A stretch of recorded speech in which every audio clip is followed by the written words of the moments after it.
Donc, bonjour, je suis Rémi Cadet, enseignant-chercheur à l'Université Clermont-Auvergne. Je vais vous parler aujourd'hui de l'ouvrage dont je suis l'auteur chez Belin Éducation, la nouvelle édition revue et augmentée de l'invention de la physiologie. Nous sommes ici en 1911, tout début du XXe siècle, quelques années après la découverte de l'adrénaline dans des extraits de glandes situées au-dessus de chaque rein, donc les glandes surrénales.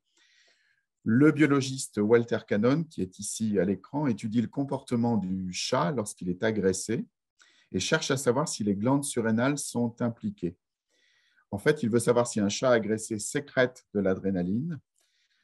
À l'époque, malheureusement, on ne savait pas doser les hormones et il lui a fallu utiliser une autre voie, une voie détournée pour atteindre ses objectifs. Donc, en 1904, quelques années avant, le physiologiste allemand Rudolf Magnus avait montré que l'adrénaline inhibait les contractions régulières des muscles circulaires de la paroi de l'intestin. Ce sont ces muscles qui permettent la progression des aliments dans l'intestin en cours de digestion. Un dispositif expérimental permet de suivre ces contractions sur un fragment isolé d'intestin. Elles sont enregistrées par un stylet qui inscrit sur un cylindre rotatif. Quand on ajoute de l'adrénaline à différentes doses, on observe les effets sur les contractions intestinales. Donc, à forte dose, ici 1/1000e, les contractions intestinales spontanées sont complètement supprimées. On voit bien la courbe qui s'effondre ici dans la première dilution à gauche. À des doses plus faibles, donc 2 fois plus faibles ou 3 fois plus faibles, on a simplement une inhibition des contractions intestinales.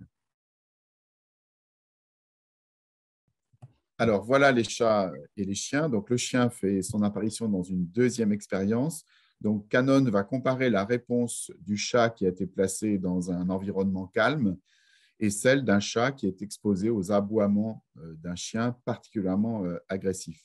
Chez ces deux chats, Cannon va prélever donc du sang et tester ce sang dans le dispositif que je viens de vous présenter. Bien, donc voilà les résultats expérimentaux. Donc, dans ce graphique un peu complexe, on démarre par les conditions basales, c'est-à-dire l'intestin placé dans un milieu témoin, et puis on va donc remplacer ce milieu témoin par du sang, soit d'un animal, d'un chat donc agressé, soit par du sang d'un chat calme. Donc, le sang du chat agressé est introduit en petit b et petit f. Donc, on voit une diminution des contractions intestinales qui diminue en amplitude. Et lorsqu'on réintroduit le sang d'un animal calme, c'est la lettre petit d, à ce moment-là, les contractions intestinales reprennent. Donc, Cannon va conclure que l'agression du chat a provoqué la sécrétion d'adrénaline par les glandes surrénales.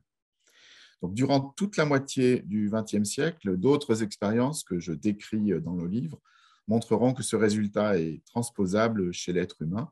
On comprendra aussi que cette sécrétion d'adrénaline n'est qu'une composante d'un mécanisme physiologique plus global de réponse aux agressions, mécanisme que l'on appellera le stress.